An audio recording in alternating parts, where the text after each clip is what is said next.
स्वागत है गाइज आप सभी का दोबारा हमारे अपने चैनल में, जिसका नाम है लक्ष्य बेसिक नॉलेज हब। तो गाइज आज की क्लास में हम पढ़ने वाले हैं इंसर्ट टैब में एमएस वर्ड में ऑब्जेक्ट ऑप्शन का। ऑब्जेक्ट क्या होता है? जैसे हम हमारी वर्ड फाइल में रहते हुए कहीं किसी बाहर दूसरे सॉफ्टवेयर का एक्सटर्नल लिंक का इसमें यूज करना चाहते हैं, जैसे हम पावर पॉइंट का यूज करना चाहते हैं, पेंट ब्रश का यूज करना चाहते हैं, पर हम वर्ड में रहते हुए उसका यूज करना चाहते हैं, या ऑलरेडी हमारी पावर पॉइंट की कोई स्लाइड है या पेंट की कोई इमेज है, उसको हम वर्ड में सेट करना चाहते हैं किसी जगह पर, तो हम उसको ऑब्जेक्ट के थ्रू कर सकते हैं। गाइस कैसे स्टार्ट करते हैं? Let's start. इंसर्ट पे चलते हैं। मैंने यहाँ पे अपना कर्सर प्लेस किया हुआ है, मैं ऑब्जेक्ट पे चलती हूँ। ऑब्जेक्ट पे आप देखेंगे दो ऑप्शंस होते हैं गाइस। पहला होता है क्रिएट फ्रॉम फाइल, दूसरा होता है create new. When we click on create new तो हम यहाँ पे देखेंगे पूरी लिस्ट डिस्प्ले हो रही है। इस पूरी लिस्ट में हमारा सपोज यदि हम एक्सेल में कोई ऑब्जेक्ट बनाना चाहते हैं तो हम एक्सेल पे क्लिक करेंगे। अगर हम पावर पॉइंट पे कोई ऑब्जेक्ट बनाना चाहते हैं तो हम पावर पॉइंट पे क्लिक करेंगे। और हम यदि पेंट ब्रश में बनाना चाहते हैं तो हम बिटमैप इमेज पे क्लिक करेंगे।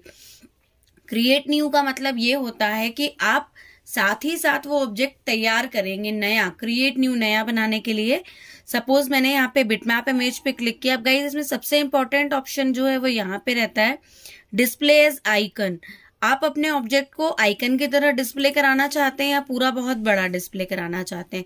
यदि आप डिस्प्ले एज आइकन पे क्लिक करेंगे तो आपका ऑब्जेक्ट कुछ इस तरह से दिखेगा, लेकिन आप उस पर जब डबल क्लिक करेंगे तो वो डायरेक्ट आपको पेंट की स्क्रीन पे ले जाएगा।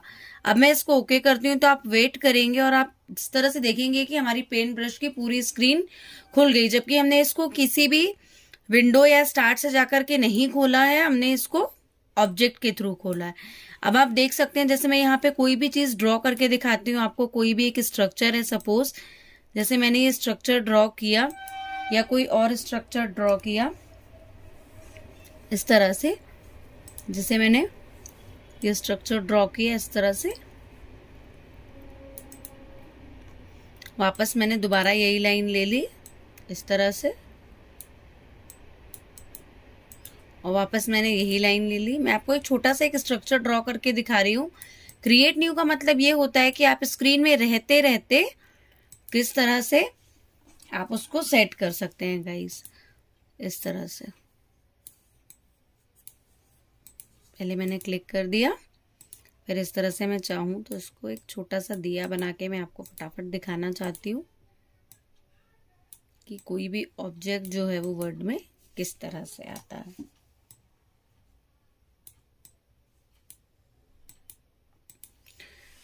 अब जैसे मैं सपोज यहाँ से इसमें कोई कलर वगैरह फिल करके आपको दिखाती हूँ। अब मैं इसको सेव नहीं करूंगी, डायरेक्ट क्लोज बटन पे क्लिक कर रही हूँ गाइज। आप ये चीज ध्यान से देखिए, मैंने यहाँ पे जो भी ऑब्जेक्ट क्रिएट न्यू किया है, डायरेक्ट क्लोज बटन पे क्लिक करने के बाद आप देखेंगे कि यहाँ पे एक छोटा सा आइकन बन के आ गया है, दैट इज बिटमैप इमेज। जब हम इस बिटमैप इमेज वाले आइकन पे क्लिक करते हैं तो आप देखेंगे ऊपर यहाँ पे पिक्चर टूल्स आ रहे हैं, क्योंकि ये एक इमेज के थ्रू आया है। और जब हम इस पे डबल क्लिक करते हैं गाइज तो आपका वही ऑब्जेक्ट पूरा पेंट ब्रश का स्क्रीन दोबारा खुल जाएगा।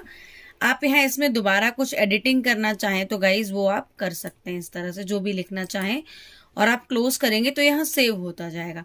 लेकिन यदि हम इसी ऑब्जेक्ट को फॉर्मेट ऑब्जेक्ट पे जाकर के कुछ सेटिंग करना चाहें तो यहाँ से उसकी साइज बढ़ानी है, कलर और लाइंस बढ़ानी है, हमको उसका एस्पेक्ट वगैरह सेट करना है, उसकी पिक्चर वगैरह सेट करनी है, ऑब्जेक्ट की सारी सेटिंग जो है हम उसको यहाँ से कर सकते हैं गाइस। तो इस तरह से एडिट करना है, हमें ओपन करना है तो हम पूरा ऑब्जेक्ट यहाँ से सेट कर सकते हैं। ऑब्जेक्ट को डिलीट करने के लिए ऑब्जेक्ट पे सिर्फ आपको क्लिक करना है और कीबोर्ड से डिलीट बटन दबानी है, आपका ऑब्जेक्ट डिलीट हो जाएगा। फिर मैं आपको ऑब्जेक्ट पे सेकंड ऑप्शन दिखाना चाहती हूँ गाइस। क्रिएट न्यू में तो आपने नया ऑब्जेक्ट बनाया। क्रिएट फ्रॉम फाइल, यदि सपोज पहले से हमारा कोई प्रेजेंटेशन है, उसका स्लाइड बना हुआ है, उसका छोटा सा एक स्लाइड हम वर्ड की फाइल में ऐड करना चाहते हैं एज अ पिक्चर, या कोई भी दूसरा ऑब्जेक्ट हम ऐड करना चाहते हैं, तो हमें ब्राउज बटन पे क्लिक करना होगा गाइस। ब्राउज बटन पे क्लिक करते ही आपको यहाँ पे वो पूरी लोकेशन दिखाएगा।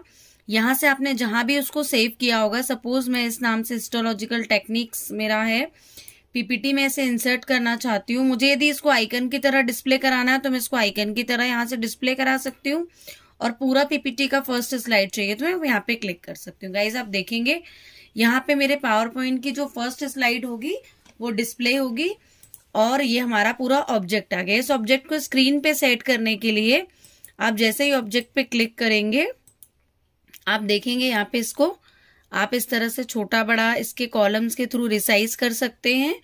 जितना भी आप इसको जैसे सेट करना चाहें गाइस इस पिक्चर को आप सेट कर सकते हैं। लेकिन यदि हमें इस पावर पॉइंट की पूरे पीपीटी वाली फाइल पे जाना है तो आपको सिर्फ इस पे डबल क्लिक करना है गाइस।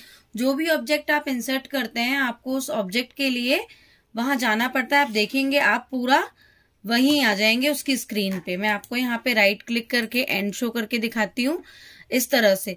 यदि आपको ऑब्जेक्ट को डिलीट करना है तो आप राइट क्लिक इसको सिर्फ आप बाहर यदि क्लिक करेंगे तो आपका ऑब्जेक्ट डिलीट नहीं होगा। ऑब्जेक्ट पे क्लिक करके डिलीट प्रेस करेंगे तो आपका ऑब्जेक्ट डिलीट हो जाएगा गाइस। तो इस तरह से हम किसी भी वर्ड पे रहते हुए या ये चीज एक्सेल में भी होती है, यही सेम थिंग पावर पॉइंट में भी होती है कि हम अपने सॉफ्टवेयर में रहते हुए डायरेक्ट किसी दूसरे सॉफ्टवेयर को कैसे कनेक्ट करते हैं, कैसे उसका मैटर हमारे स्क्रीन पे लेके आते हैं गाइस। टेक्स्ट फ्रॉम फाइल पे चलते हैं। एक और ऑप्शन है ऑब्जेक्ट में, जैसे मुझे फिश कल्चर वाला मैटर अपनी फाइल में यहाँ पे लेना है तो गाइस हम कॉपी पेस्ट करते हैं, ये सारी चीजें करते हैं। मैं आपको ये दिखाना चाहती हूँ, जैसे मुझे यहाँ से वो मैटर लेना है तो मैंने पहले यहाँ पे कर्सर प्लेस किया, ऑब्जेक्ट पे गए, टेक्स्ट फ्रॉम फाइल पे गए। आपको कौन सी फाइल से वो ऑब्जेक्ट लेना है आप वो फाइल सिलेक्ट करिए, इंसर्ट करिए। आप देखेंगे आपकी फाइल में जहां से आपने कर्सर प्लेस किया था गाइस, मैंने यहां से कर्सर प्लेस किया था, यहां से पूरा आपका मैटर उसमें कॉपी पेस्ट हो जाएगा। इस तरह से जो है हम टेक्स्ट फ्रॉम फाइल से उसको ले सकते हैं। मैं अंडू करके आपको वापस अपनी स्क्रीन पे आ जाती हूँ दिखाने के लिए। तो इस तरह से हम ऑब्जेक्ट 3 तरह से इंसर्ट कर सकते हैं। पहला तो ये कि क्रिएट न्यू, यहां से क्रिएट फ्रॉम फाइल यहां से, और तीसरा टेक्स्ट फ्रॉम फाइल। इस तरह से हम हमारी स्क्रीन पे ऑब्जेक्ट्स इंसर्ट कर सकते हैं। उसके बाद एक ऑप्शन है यहाँ पे टेक्स्ट बॉक्स इंसर्ट टैब पे। यदि आप अपने वर्ड में रहते हुए कोई टेक्स्ट बॉक्स वगैरह ड्रॉ करना चाहें तो इस तरह से आप ड्रॉ कर सकते हैं।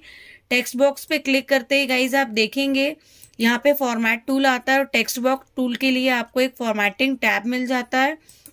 शेप फिल पे जाकर के आप यहाँ से स्क्रीन में इसके बैकग्राउंड में फिल कर सकते हैं, कलर वगैरह बैकग्राउंड ग्रेडियंट से आप और डिजाइनर कलर्स फिल कर सकते हैं। यहाँ से आप टेक्सचर वगैरह से जाकर के इसमें कोई भी टेक्सचर वगैरह फिल कर सकते हैं। शेप की आउटलाइन आप यहाँ से चेंज कर सकते हैं। यदि हम बाहर क्लिक करते हैं किसी भी आपके जहां मैटर है वहां, तो आपका यहाँ पे व्यू के बाद जो टेक्स्ट बॉक्स का टूल है वो डिस्प्ले नहीं होगा guys. First you have to click on object, उसके बाद ही आपकी ये सारी चीजें डिस्प्ले होंगी। चेंज शेप पे चलते हैं। यदि हमें इस ऑब्जेक्ट टेक्स्ट बॉक्स का शेप वगैरह कुछ भी चेंज करना है तो हम यहाँ से डायरेक्ट चेंज कर सकते हैं। यदि इसका बैकग्राउंड वगैरह में यहाँ से चेंज करना है तो वो सब कर सकते हैं। यदि इसमें हमें 3D वगैरह देना है गाइस तो हम यहाँ से दे सकते हैं।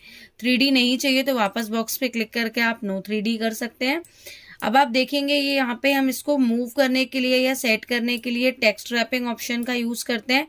ये बहुत सारे पिछले वीडियोज में हमने कई बार आप लोगों को बताया है। जैसे थ्रू पे क्लिक करते हैं तो ये फ्री फ्रॉम स्क्रीन हो जाता है। यहाँ पे हम इसको इनलाइन विद टेक्स्ट करते हैं तो वो लाइन के साथ सेट होके आता है। स्क्वायर करते हैं तो चारों तरफ टेक्स्ट आता है और बीच में रहता है। इसका साइज बड़ा छोटा करने के लिए चारों तरफ कॉर्नर दिए रहते हैं।